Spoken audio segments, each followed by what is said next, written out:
এই যে এই মহারাজের এই রকম হাসি হাসি মুখ দেখেও শান্তি। আজ আর কোনো দুশ্চিন্তা নেই, কোনো উৎকণ্ঠা নেই। ধীরে মন্ত্রী মশাই, ধীরে, না হলে যে নেই নেই করতে করতে নিজেই খেই হারিয়ে ফেলবেন। না না, এবারে আর হারিয়ে দেওয়ার কোনো সুযোগ নেই। এবারে তো হারাবো আমি। কাকে হারানোর কথা বলছেন মহারাজ? নবাব বাহাদুরকে পুরো চুপ করিয়ে দেব। মানে বলছিলাম কি, আর একবার ভেবে চিনতে দেখলে হতো না? যা ভাবা সব ভাবা হয়ে গেছে মন্ত্রী। আগের বার নবাব সবাইকে মুর্শিদাবাদে ডেকে নিয়ে গিয়ে বেইজ্জত করেছিলেন। এবার তার মধুর প্রতিশোধ নেব আমি। সে না হয় নেবেন, কিন্তু তার জন্যে যে নবাবকে কৃষ্ণনগরে আসতে হবে, সে ব্যবস্থা করা যাবে তো মহারাজ? করা যাবে মানে করে ফেলেছি। গঙ্গার ধারে যে নতুন অতিথি নিবাস বানিয়েছি, সেটার উদ্বোধনেই নবাবকে আমন্ত্রণ জানাচ্ছি আমি। তবে আমি বলি কি, ব্যাপারটা অনেকটা ওই খাল কেটে কুমির ডাকার মতো হচ্ছে নাকি মহারাজ? কুমির হোক আর জলহস্তি হোক, নবাবকে নিমন্ত্রণ করব বলে ভেবে ফেলেছি, আর নিমন্ত্রণ করছিও। কিন্তু আমি তো মহারাজ। থাক থাক গোপাল, থাক। আমি বলে আর মহারাজকে বিরক্ত করতে হবে না। আর তোমার যদি নবাবের কৃষ্ণনগরে আসা নিয়ে আপত্তি থাকে, তবে তোমাকেই না হয় এই কদিন রাজসভায় আসতে হবে না। যেমন বলবেন মহারাজ।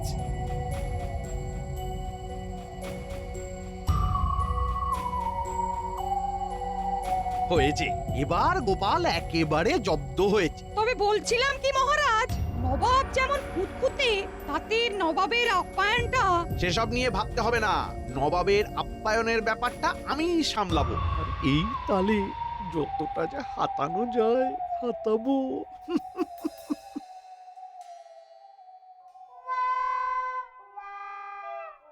কি হলো বলো তো? আজ যেন একটু তাড়াতাড়ি রাজসভা থেকে ফিরে এলে। এখন কয়েকদিনের ছুটি, তাই ভাবছি নাকে সর্ষের তেল দিয়ে ঘুমোবো। ছুটি? তাও আবার কয়েকদিনের? নির্ঘাত নির্ঘাত মহারাজ দাঁড়িয়ে দিয়েছেন, তাই শ্বশুর করে তুমি বাড়ি ফিরে এসেছো। না না, ব্যাপারটা ঠিক তা নয়, বুঝলে। তবে মহারাজ হয়তো ভুল বুঝেছেন আমাকে, আর মহারাজ যখন নিজের ভুল বুঝবেন তখন নিজেই কাছে ডেকে নেবেন। সেই আশাতে থাকো তুমি। শুধু আমি কেন গিন্নি, মহারাজও তো আশা করেই বসে আছেন। তবে তোমার অসুবিধেটা কোথায়? অসুবিধে আমার কেন হতে যাবে গিন্নি? অসুবিধে তো হবে মহারাজের। খাচ্ছিলেন মহারাজ বেশ পায়ের উপর পা তুলে, কাল হলো নবাবকে ঘটা করে ডেকে এনে।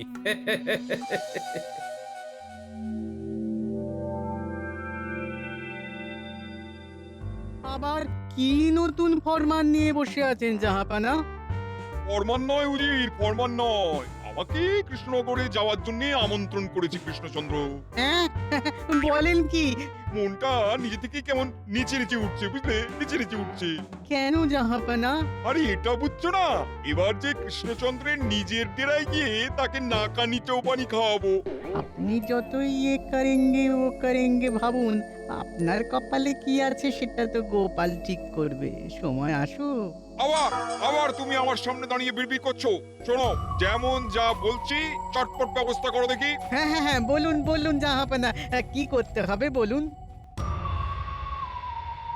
বেশ, তবে তাই হবে। আপনি যেমন বলবেন জাহাপানা। আপনার হাতে ওটা কি মহারাজ? আবার কোনো নিমন্ত্রণ পত্র এলো নাকি? পত্র নয়, পত্রের উত্তর এলো। আসছেন, নবাব আসছেন। এবার তো তাহলে আমাদেরও তৈরি হতে হবে।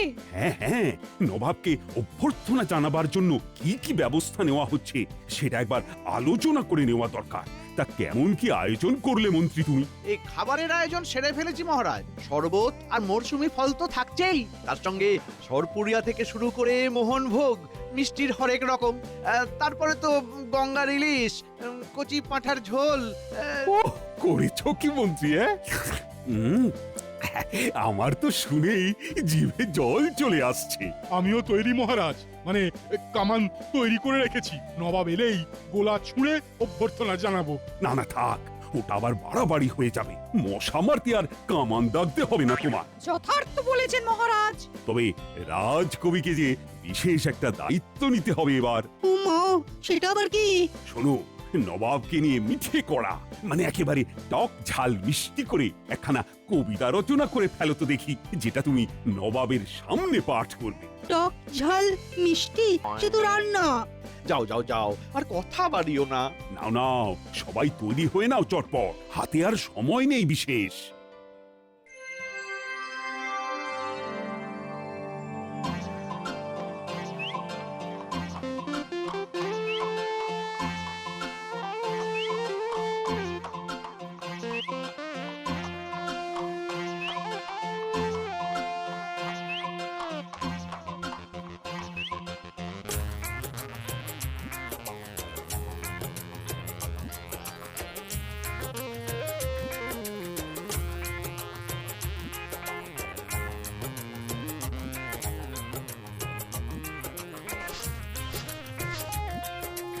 এই তো আমি এসে গেছি কৃষ্ণচন্দ্র।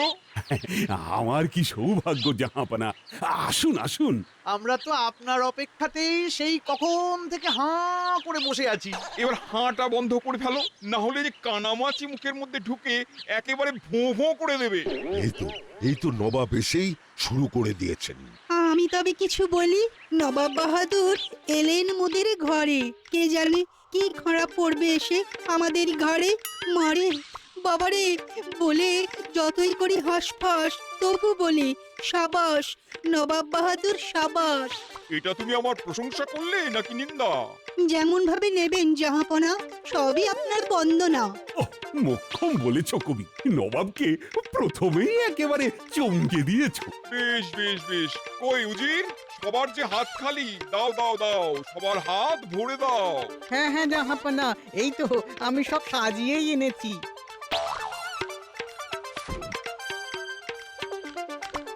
এই যে সবাই একটু করে মিষ্টি মুখ করে নিন।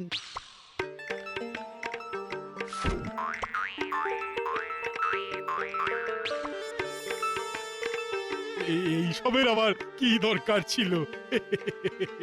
দরকার তো ছিলই, এতদিন পরে এলাম, খালি হাতে তো আর আসা যায় না। আহা আহা, কি উত্তম চিন্তা!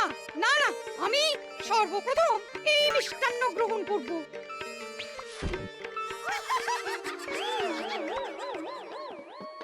একি, এই সরু মুখ দিয়ে খালি হাত পাত্রের ভেতরে ঢুকলেও মিষ্টি হাত নিয়ে হাত মুঠো করলেই আর হাত বের করা যাচ্ছে না রে। বেশ কিছুক্ষণ কসরত করার পরেও তো মিষ্টি হাত থেকে আর মুখে এলো না, না খেয়েই হাত বের করে নিতে হচ্ছে। মুখের সামনে খাবার, তবু তোমরা খেতে পাচ্ছ না? হ্যাঁ, এ কি কৃষ্ণচন্দ্র, এ কি অবস্থা? এই মরেছে, নবাব যে ভালো খেলা দেখাতে শুরু করেছেন। ওহ, এখন মনে হচ্ছে গোপাল থাকলে এর একটা পাল্টা জবাব ঠিক দিতে পারতো। সবাইকে তো দেখছি, কই গোপালকে তো দেখতে পাচ্ছি না। আপনি আসছেন শুনে গোপাল গা ঢাকা দিয়েছে নবাব বাহাদুর। সবাইকে ছেড়ে গোপালের খোঁজ করছেন কেন জাহাপানা? আসলে গোপালকে নিয়ে তামাশা না করলে যে আমার মনের আশা মেটে না উজির, কি করি বলো?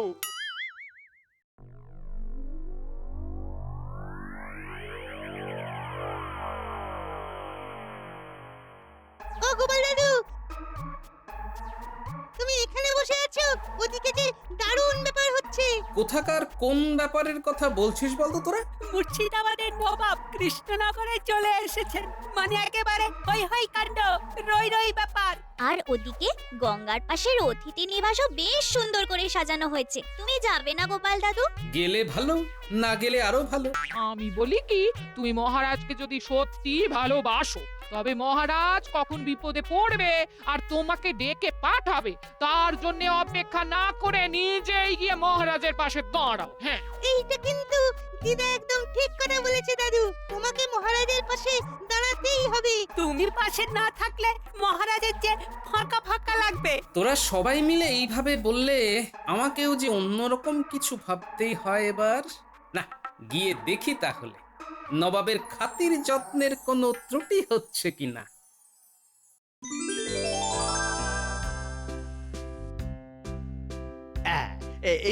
এইবার একটু কিছু খেয়ে নিন নবাব বাহাদুর। এতটা পথ এসেছেন, খিদে পেয়েছে নিশ্চয়ই। আমি কিন্তু আজ নিজে দাঁড়িয়ে থেকে খাওয়াবো আপনাকে, কোনোটাতেই আর না শুনবো না। হ্যাঁ, খাওয়ার পরে একটু বিশ্রাম নিয়ে তারপর ফলাহার। ওহ, পরিকল্পনা তো সব সাজিয়েই ফেলেছো দেখছি। কোথাও কোনো ফাঁক নেই, মন্ত্রী মশাইয়ের কাজ আছে বলতে হবে। এই আর কি, এই যে এই সব আয়োজন সেসব তো আমিই করেছি। মন্ত্রী মনে হচ্ছে বড্ড বাড়াবাড়ি করছে। এইসব আবার কি? এগুলো কি আমার পছন্দের খাবার? আমার তো এখন খেতে ইচ্ছে করছে জল ঢালা পান্তা ভাত আর শুকনো লঙ্কা পেঁয়াজ তেল দিয়ে মাখা আলু ভাতে, তারপর শরতলা দুধে পাতা টক দই, আর শেষে বিট নুনে জড়ানো কাঁচা আমলকি। কই এসব আনো দেখি। হ্যাঁ, সে কি, এই মরেছে, এরকম তো আগে কখনো শুনিনি। তাহলে সবাইকে জানিয়ে দাও নবাব কৃষ্ণনগরে এসে কিছুই খায়নি। ও, কিচ্ছু খাবেন না জাহাপনা, কিন্তু আপনি না খেয়ে থাকলে যে রাজ্যের অকল্যাণ হবে। হলে হবে, কি আর করা যাবে। করা তো অনেক কিছুই যায়, তবে আপাতত আগামীকালের খাবারের থালাটা একবার দেখে নিই জাহাপানা। দেখুন তো এটা আপনার মনের মতন হয়েছে কিনা। ও গোপাল, তুমি তাহলে এলে শেষ পর্যন্ত, কিন্তু এটা আবার কি ধরনের রসিকতা? তাই তো, থালা তো ফাঁকা। রসিকতা কেন হতে যাবে জাহাপানা? কাল শুক্লা চতুর্দশী আর নতুন গৃহের উদ্বোধন, তাই ওই দিনে উপবাস করাই আমাদের রীতি। মহারাজ নিজেও কিছু খাবেন না আর কাউকে কিছু খাওয়াবেনও না, শুধু এই সামান্যই ফল আর শরবত ছাড়া। বল কি উপবাস? তাহলে তো সর্বনাশ। না না না না না, তাহলে না হয় যে আয়োজন করা হয়েছে সেটাই খেয়ে নি আজকের মতন। যাক, নবাব তাহলে মুখে কিছু তুললেন। নবাব খাবেন না মানে? উনি যদি বুনো ওল হন, আমিও তবে বাঘাতে তুল। ভাগ্যিস তুমি ঠিক সময় এলে, তাই তো নবাবের খাওয়ার ঝামেলাটা মিটলো। ঝামেলার এখন কি দেখেছেন মহারাজ? এখনো তো আসল ঝামেলাই বাকি আছে। তুমি আবার মহারাজকে মিছিমিছি ভয় দেখাচ্ছ। না না, গোপাল যখন বলছে তখন ব্যাপারটা আর উড়িয়ে দেওয়া যাবে না। এবার বেশ সতর্ক থাকতে হবে।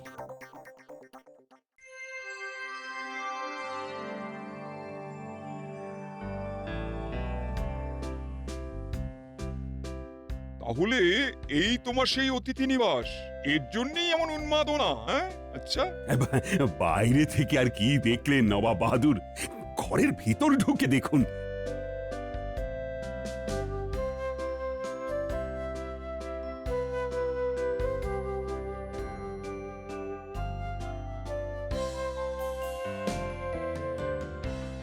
ওরখানা খাসা বানিয়েছে বটে, তবে বেমালুম চিপে যেতে হবে।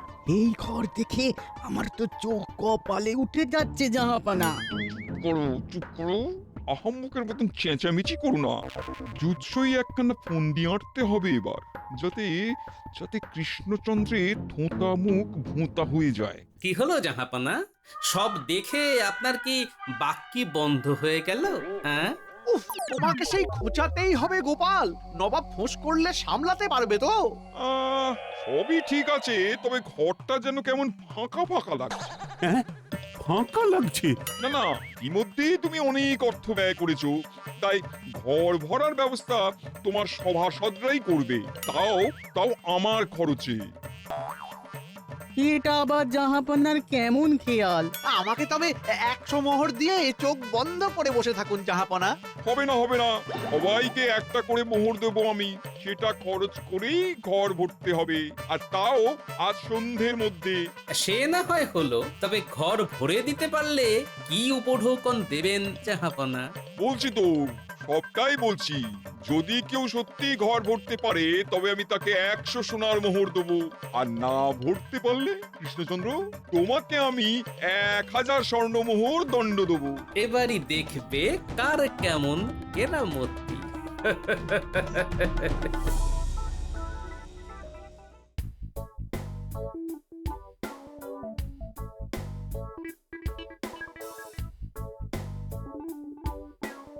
এই নাও ভাই।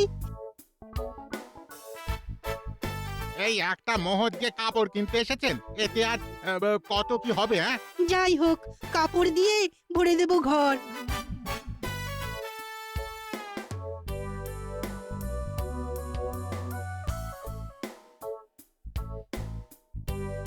এক মোহরে এর থেকে বেশি কিছু হবে না। ওমা, এতে যে ঘর ভরবে না। কি করি এবার? কি দেবো বলুন সেনাপতি মশাই? এই যে এই এক মোহর দিয়ে ওই ঘর ভরানোর সমস্ত আসবাব দিতে হবে। নিয়ে এসো দেখি কি কি আছে।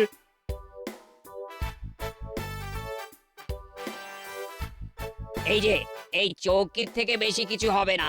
এটা দিয়ে কি হবে? এতে ঘর ভরবে? সে আমি কি জানি, এই এক মোহরে এর থেকে বেশি আর কি হবে?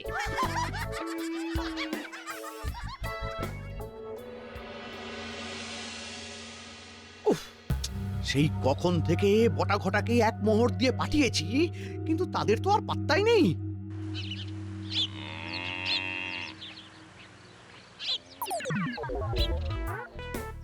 এসে গেছি মন্ত্রী মশাই, এসে গেছি। একেবারে গাড়ি বোঝাই করে খড় নিয়ে চলে এসেছি। হ্যাঁ, দরদাম করে যা এনেছি তাতে ঘর ভরেও বেশি হবে, দেখবেন। আমার কি কম বুদ্ধি নাকি? ভেবে ভেবে এমন একটা জিনিস আনিয়েছি যে নবাব থ হয়ে যাবে একেবারে। ওই আনন্দেই থাকো তুমি। এই কটা ঘর দিয়ে ঘরই ছাওয়া যাবে না, আর তুমি কিনা ঘর ভরে দেবে বলছো। এই রে, এই বাবা, তাহলে এখন কি করি? গোপাল নির্ঘাত এবারেও তোমাকে টেক্কা দেবে। গোপালের বুদ্ধি?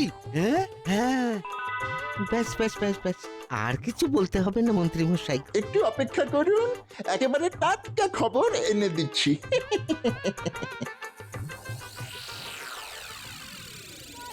তুমি কি গো? সবাই তো শুনছি মহারাজের ঘর ভরানোর জন্য সব রকম চেষ্টা করছে, শুধু তুমি চুপ করে বসে আছো। এই কথাটা তোরা বুঝতে পারছিস, কিন্তু তোদের দাদুর মাথায় আর ঢুকছে না। হ্যাঁ, না গো দিদা, দাদুর মাথায় নিশ্চয়ই আরো ভালো কিছু পরিকল্পনা আছে। আর তাই তোদের দাদু আরেক বাটি চাল ভাজা খাবে বলছে। বলি নবাবের সামনে কোন মুখ নিয়ে দাঁড়াবে শুনি? এই ওটো, এক্ষুনি ওটো বলছে। ওরে ন্যাপলা, ওরে গুলটে, কই একটু তুলো আর সর্ষের তেলের ব্যবস্থা কর দেখি, বাকিটা না হয় আমি দেখছি। ঢের ঢের লোক দেখেছি, এরকম দেখিনি। এখন কানে তুলো গুঁজে নাকে সর্ষের তেল দিয়ে ঘুমোনো তোড়জোড় করছে। তুমি তাহলে আমাকে বুঝলে গিন্নি, আসলে আমার ঘর আলো করে থাকো কিনা তুমি।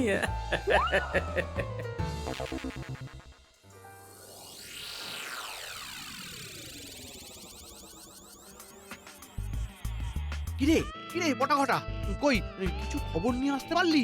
এসেছি তো মন্ত্রী মশাই। আরে খবরটা কি সেটা বলবি তো। গোপাল দাদা তুলো আর সর্ষের তেল জোগাড় করার কথা বলছিল। আর গিন্নিমা রেগে যেতে বললো, গিন্নিমা নাকি ওই ঘর আলো করে থাকে, তাই সবটাই বোঝে। দাঁড়া দাঁড়া দাঁড়া দাঁড়া, তুলো তেল আলো সব কটাকে জোড়া লাগালে যা হয় তা হলো, এই হয়ে গেছে হয়ে গেছে, ঘর ভরার ফিকির জানা হয়ে গেছে। ও চল নবাব বাহাদুরকে চমকে দিয়ে গিয়ে।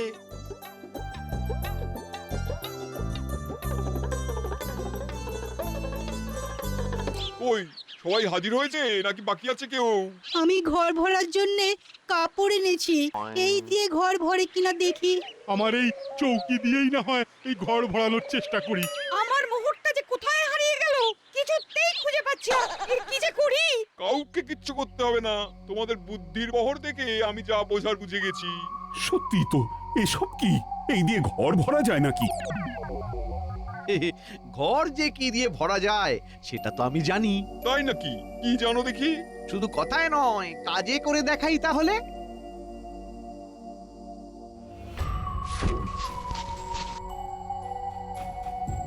এই দেখুন, পুরো ঘরটাই তো ভরে গেল।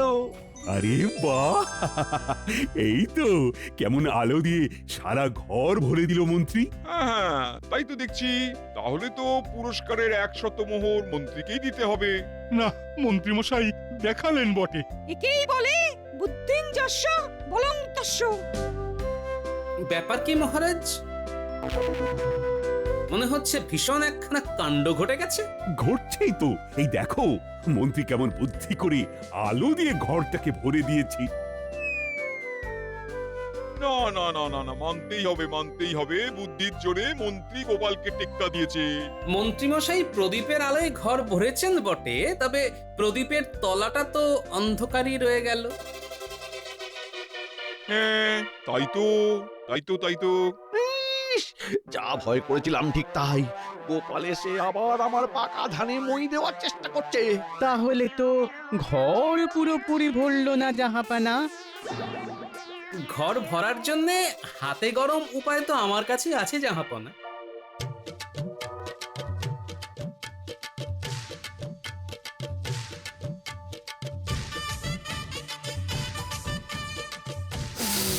আহ, এই তো ধূপের গন্ধে গোটা ঘর কেমন ভরে গেল।